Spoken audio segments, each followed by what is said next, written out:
Hello everyone and welcome to my new video. And what is this video about? Well, I would like to explore some tactics for creating the sounds of granular synthesis without needing a dedicated granular synthesizer. Ableton doesn't have a dedicated granular synthesizer. There are some Max for Live ones out there. Granulator 2 is very popular. Oh, what's that? Grain Cloud sampler. I don't know that one. I don't know. What is that? Oh, this is like a Max tutorial thing. Oh, I'm going to have a look at that later on. Yeah, there's no dedicated granular synthesizer like there are on other programs. Like Reason's got one that's like pretty cool, and there's all kinds of reactor things and VST plugins. However, I am going to do it using the stock stuff because that's what we like on this channel.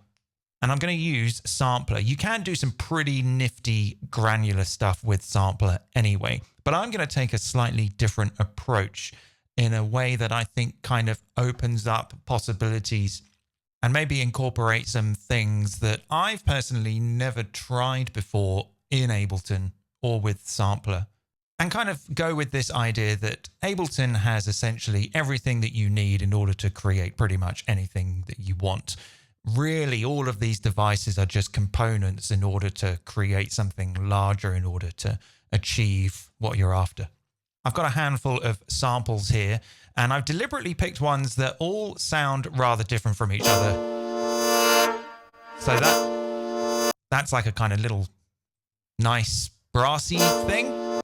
Then I've got this female vocal. Oh, I've got the warp on. Let's just turn the warp off on all of them. So yeah, we've got this lady. She's been in so many of my videos. I have no idea who she is. I expect she's been in so many people's songs. This thing called Gong Bender. This thing, which is some more female vocals. And then this sort of sound effect, which is sort of a dub reggae laser sound. I've picked them on purpose because they're all very different. Because what I'm going to do is I'm going to kind of move around samples, but also move between different samples using Sampler. So I'm going to get all of these. I'm going to drop them in Sampler like this, open the zone editor, and we can see straight away they've all loaded to the same root note, the same velocity, and the same sample selection. So if I press a button on my push, they all play at the same time. We don't want that. We want to split them into various sections. Now, before I do that, I'm going to touch on how I'm actually going to get around the sample. You can do this with Sampler by itself by using the sustain mode with like looping on, and then modulating around with like the mod wheel or indeed some of these LFOs. I'm going to take a slightly different approach, and I'm going to use an arpeggiator to re-trigger the sample very, very, very fast. And I'm going to use the velocity plugin to scrub through the sample. So I'm going to need to make some adjustments here. I'm going to turn random down on the velocity, and I'm going to go to the MIDI tab on Sampler. And under velocity, I'm going to choose sample offset. Turn that all the way up. So now when I adjust the output high on the velocity plugin, I can scrub through the sample. In fact, I'm scrubbing through all the samples. The reason why I'm going with this is because if you use samples that are all different lengths and you start looping them with the sustain mode, then they're all going to have different loop lengths because they're all different lengths. Whereas with this, every sound is going to have the same kind of grain window. I'm going to give these all sort of relevant names later, but let's just start with this. So yeah, we're using velocity to scrub through the sound. The rate of the arpeggiator is kind of the grain size.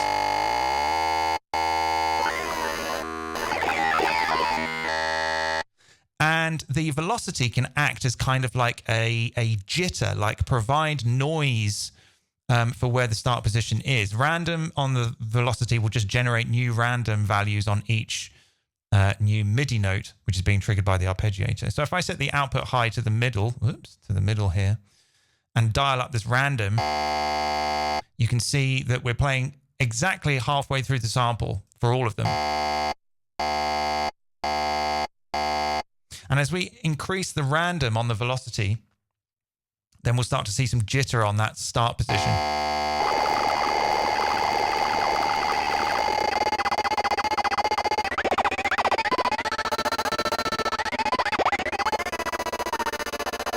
Okay, we're playing all those samples at once. We don't want that. So what I'm going to do is I'm going to go into the sample selection in the zone editor.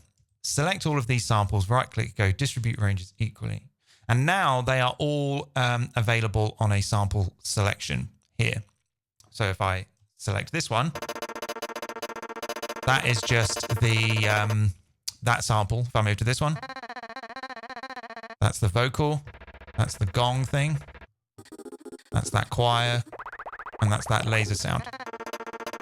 Now, this is only the beginning. Let's go to the Filter Global tab and look at the amplitude envelope. This, for me, is where it starts to get pretty interesting because we're re-triggering notes, samples with the arpeggiator, which means that they're all going to have an amplitude envelope and indeed an envelope for everything else, filter, pitch, and modulation. But let's just start with the amplitude.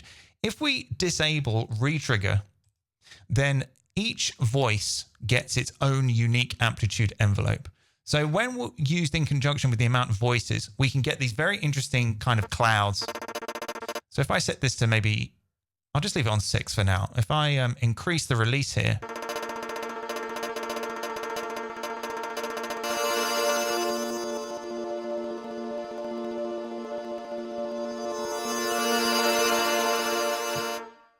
we get like a little bit more of a cloudy sound.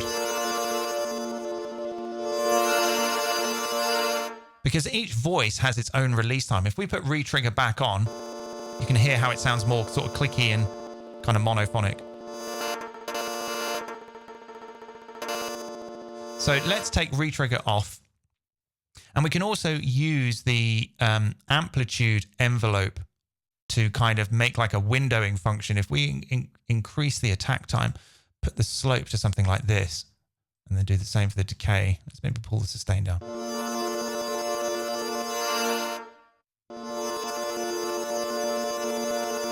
You can kind of hear how those clicks have kind of gone away a little bit now.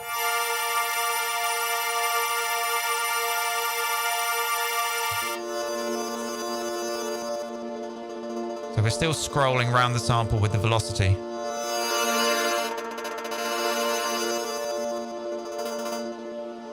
And we can increase the kind of jitter of the start position by just increasing the random on the velocity. So now we're really jumping around all over the place.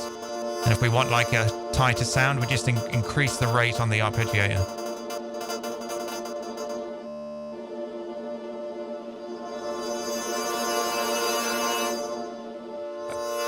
Okay, so what I'm going to do, excuse me, what I'm going to do is I'm going to draw in just a MIDI note here so that I can kind of leave that running. Let's see. Okay, so now I don't need to press the note.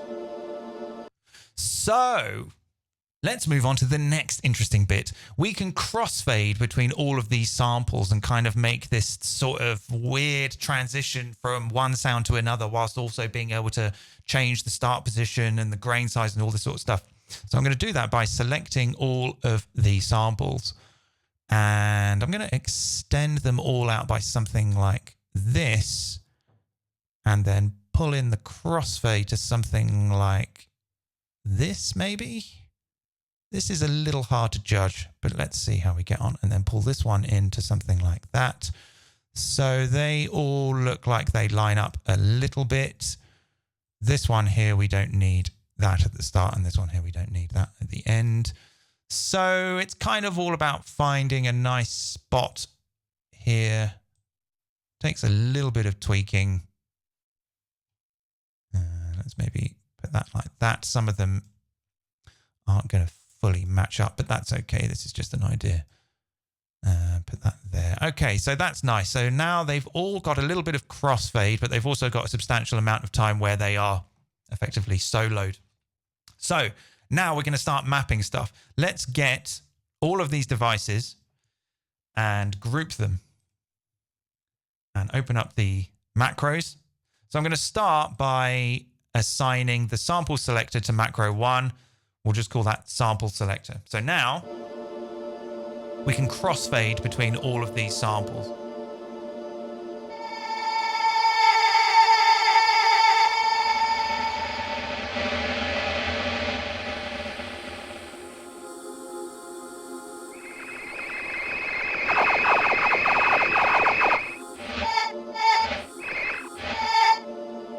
It's not perfect, but it's passable. So now I'm going to macro some more stuff. So let's take the output high to macro 2, and let's rename this and call this start position.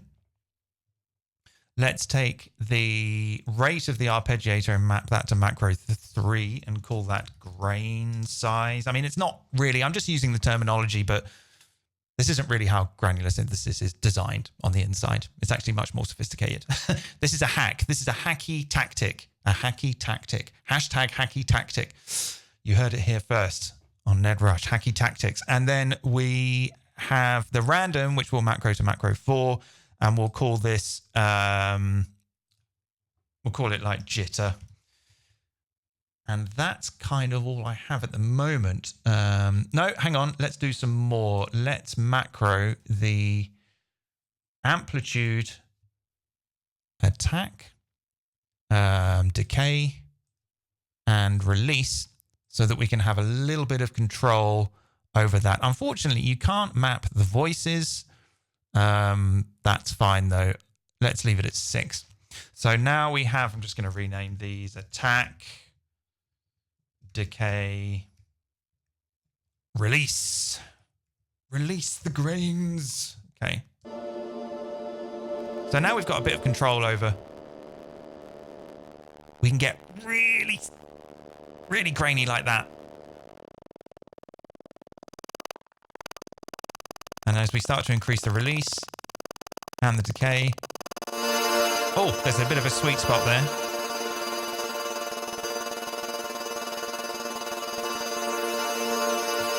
Yeah, increasing the attack takes those clicks out if you don't want the clicks. I personally don't mind clicks, but they're not for everyone.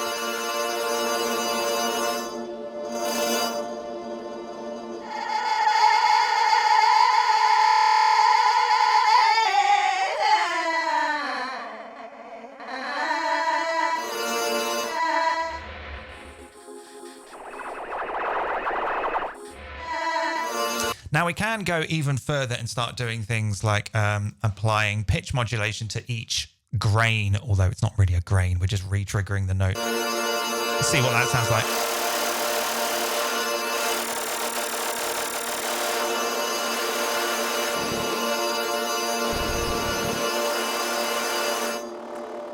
You can get really mushy.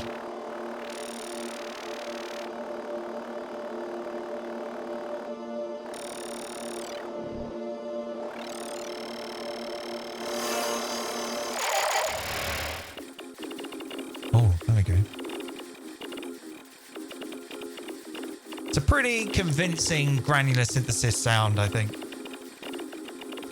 And in some ways, it kind of takes the ideas a little bit further. Maybe you can start adding things that some granular synthesizers can't do, unless they're very good, and there's lots of very good ones out there. We can obviously apply filters and apply filter envelope to each grain.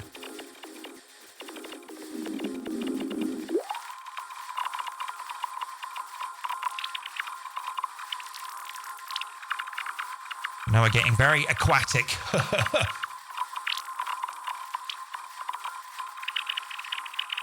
And of course we can apply, separate modulation. So if we want to go crazy with the pitch.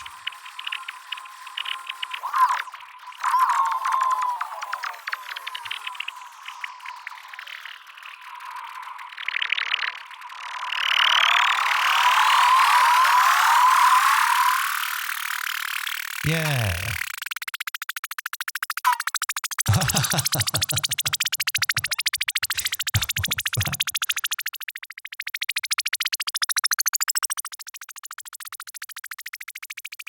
Yeah, okay, all right, let's turn that off. Okay, I'm not going to macro those things in, but they are... Why is the pitch so low? What happened to the pitch?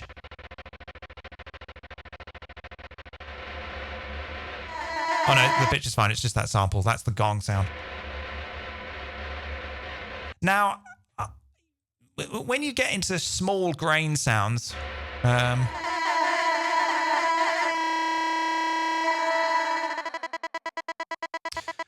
they get quite consistent. I did try stacking up arpeggiators going at different rates to get like a cluster of grains, you know. But it kind of didn't work. And at one point, I think I was using 8 at a time and I crashed Ableton. That's not Ableton's fault. That's my fault for being too ambitious. So I don't really have a solution for creating grain clusters. They're all just pretty consistent. But then you could just kind of modulate that with an LFO or something. And you can also use this steps and distance thing to sort of add some pitch variation. So if the distance is at 12 semitones, if I set the steps to 1, you get this type of stuff.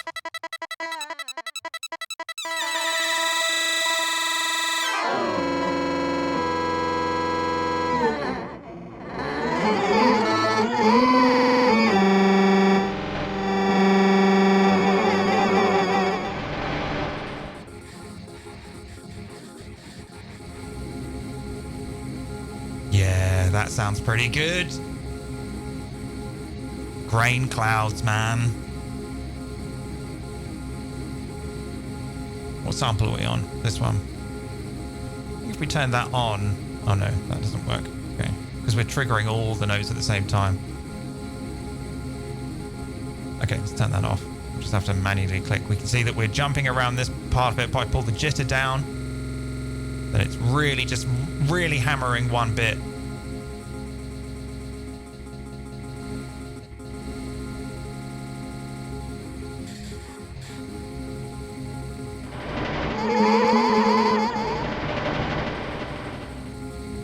So let's collapse that down and let's LFO some of this stuff. Let's get the LFO in.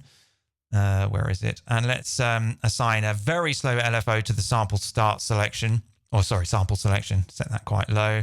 And let's have it on random with the smooth all the way up. Maybe a little bit faster so we can get some sort of wibble around.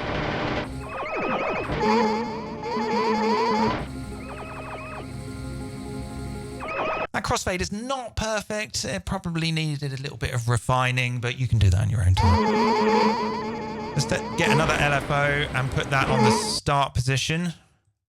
In fact, let's just duplicate this one and clear that mapping and map that to the start position.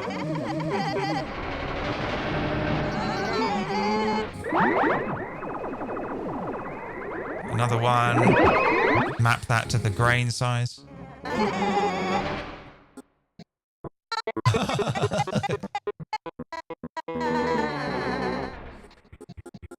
Get another LFO and map that to the jitter, but not too much. Let's have the jitter at about 0 to 10%. Let's maybe come up even a bit slower with some of these. Okay, the grain size is too big. Let's put that to like 25%.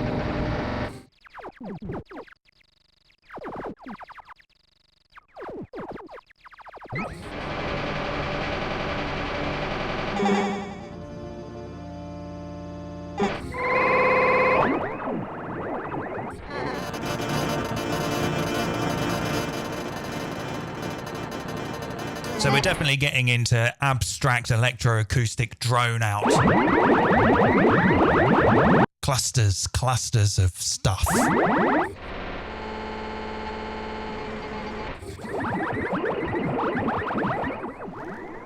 The only sort of drawback is that, you know, managing samples in this is kind of almost like starting from scratch. You'd have to drag them all in, assign them to different sample selection points, and then deal with the crossfades. But once they're in, they're in. Save it as a preset, and you can just jam around with it.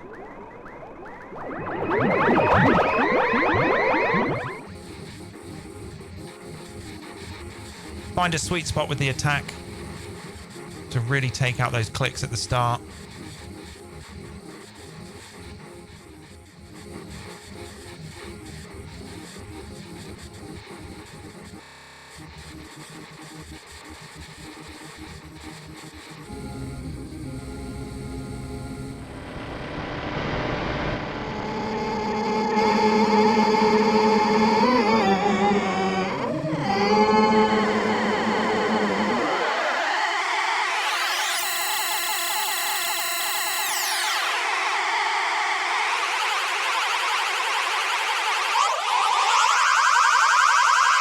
Actually, you know what? I'm going to macro those as well. Let's have steps and direction. Sorry, distance. Let's just call it steps and distance. Maybe I can think of one more to macro here. I don't know.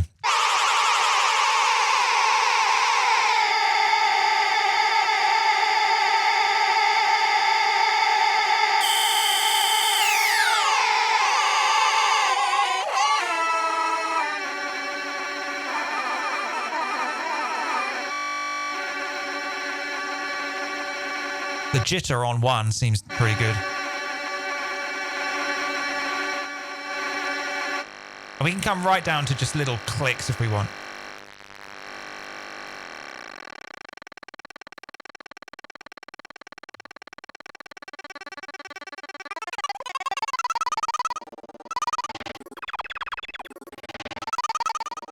So it's much more of a sort of kaleidoscopic thing of rather than just kind of focusing on one sample. You could actually possibly put in 127 samples and crossfade between all of them.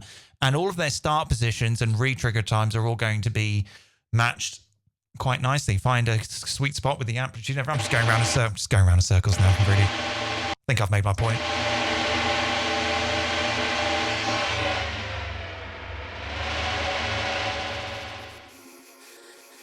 Very quickly, you can just change the entire scene just by moving to a completely different sound.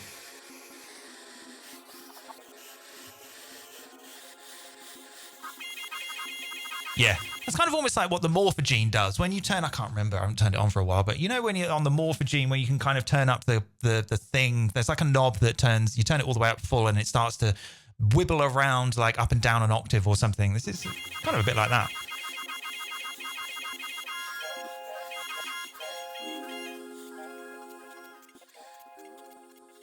Very nice way to just make sort of tones.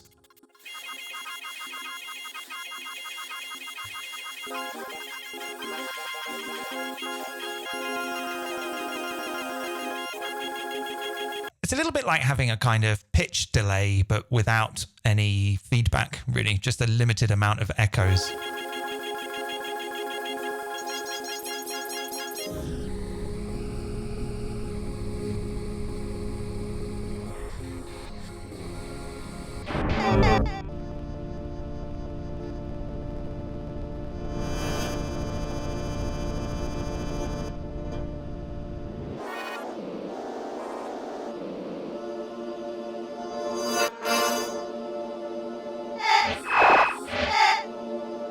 Okay, so that's it. That's all I really have on this. Very interesting, fun way, novel and different hacky tactics for doing granular synthesis in Ableton without a dedicated granular synthesizer. Although if you've got a dedicated favorite granular synthesizer, tell me what it is in the comments. I was always quite partial to Granulab back in the early 2000s. Sadly, it doesn't exist anymore, apart from the VST, which I did a video about some years ago, which I think is still in development. I'm very, very keen to try out this one in Reason. Let's just have a quick look at it. I got Reason 12 quite recently, and I've been meaning to explore it. This is it, Grain Sample Manipulator. This looks fun. I've had a go on it. Sounds great. But yeah, that's a good subject for another time. Okay, so I'm going to go and put this on my Patreon now. Where if you'd like to support me there, you can download this set plus all kinds of other things to do with Ableton and MaxMSP and eventually Reason 12. Plus there's a community growing on there of like-minded people that you can meet with, network with, maybe collaborate with. Okay, thanks for watching. Hope you enjoyed that. See you next time. Bye.